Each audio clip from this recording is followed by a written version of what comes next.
بسم اللہ الرحمن الرحیم۔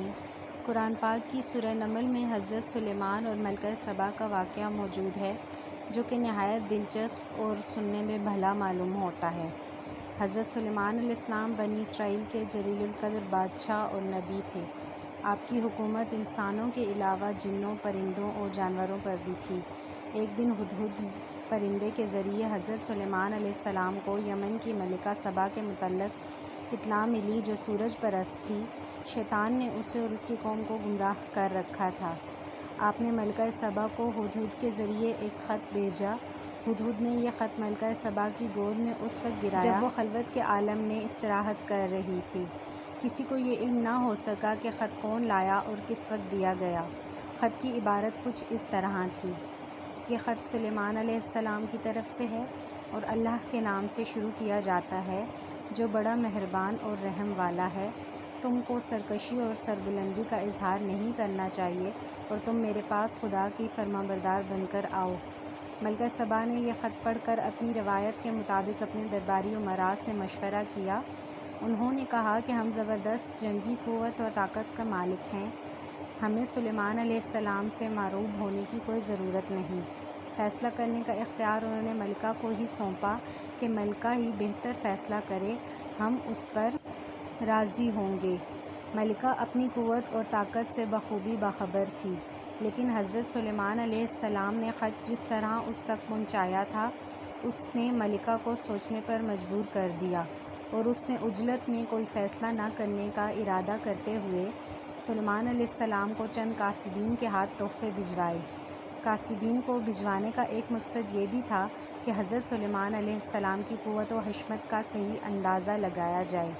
جب قاصدین آپ علیہ السلام کے پاس پہنچے تو انہوں نے فرمایا کہ تم میری ہدایت کو بالکل غلط سمجھتے ہو۔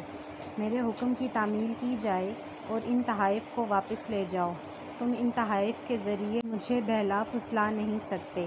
اگر میرے پیغام کی تعمیل نہ کی تو میں عظیم الشان لشکر کے ساتھ سبا کے ملک پہنچوں گا، تم مدافعت نہیں کر پاؤ گے اور تم کو شہر بدر کر دیا جائے گا۔ قاصدین نے واپس جا کر تمام واقعات سنائے کہ کس طرح ان کے دربار میں جن اور حیوانات بھی ان کا حکم مانتے ہیں۔ ملکہ سبا اور ہٹ در نہ تھی۔ اس نے اپنے آپ کو اور اپنی قوم کو ہلاکت میں ڈالنے کے بجائے حضرت سلیمان علیہ السلام کے حکم کی تعمیل کا فیصلہ کیا۔ آپ علیہ السلام کو بذریعہ وحی علم ہو گیا کہ ملکہ سبا ان کی خدمت میں حاضر ہو رہی ہیں۔ انہوں نے اپنے دربار میں موجود افراد سے پوچھا کہ کون شخص ملکہ سبا کا تخت اس کے پہنچنے سے پہلے یہاں لا سکتا ہے۔ ایک جن نے عرض کیا کہ میں اس دربار کے برخاست ہونے سے پہلے تخت لانے کی طاقت رکھتا ہوں اور اس تخت کے بیش قیمت سامان میں بھی کوئی خیانت نہ کروں گا۔ اس جن کا دعویٰ سن کر حضرت سلیمان علیہ السلام کے ایک وزیر نے کہا، میں پلک جھپکتے میں اس تخت کو یہاں پر حاضر کر سکتا ہوں۔ چنانچہ حضرت سلیمان نے رخ مبارک پھیر کر دیکھا تو ملکہ سبا کا تخت موجود پایا۔ آپ نے فرمایا، یہ میرے پروردگار کا فضل و کرم ہے کہ وہ مجھ کو آزماتا ہے کہ میں اس کا شکر گزار بنتا ہوں کہ نافرمان۔ اور حقیقت تو یہ ہے کہ جو شخص اس کا شکر گزار ہوتا ہے وہ دراصل اپنی ہی ذات کو نفع پہنچاتا ہے، اور جو نافرمانی کرتا ہے تو خدا اس کی نافرمانی سے بے پرواہ اور بزرگ تر ہے، اور اس کا وبال خود نافرمانی کرنے والے پر پڑتا ہے۔ اللہ تعالیٰ کا شکر ادا کرنے کے بعد آپ نے اس تخت کی ہیئت میں تبدیلی کا حکم دیا اور فرمایا کہ دیکھنا چاہتا ہوں کہ ملکہ سبا دیکھ کر حقیقت کی طرف مائل ہوتی ہیں یا نہیں۔ کچھ عرصہ بعد ملکہ سبا آپ کی خدمت میں پہنچ گئیں۔ جب ملکہ دربار میں حاضر ہوئی تو اس کو اس کا تخت دکھایا گیا۔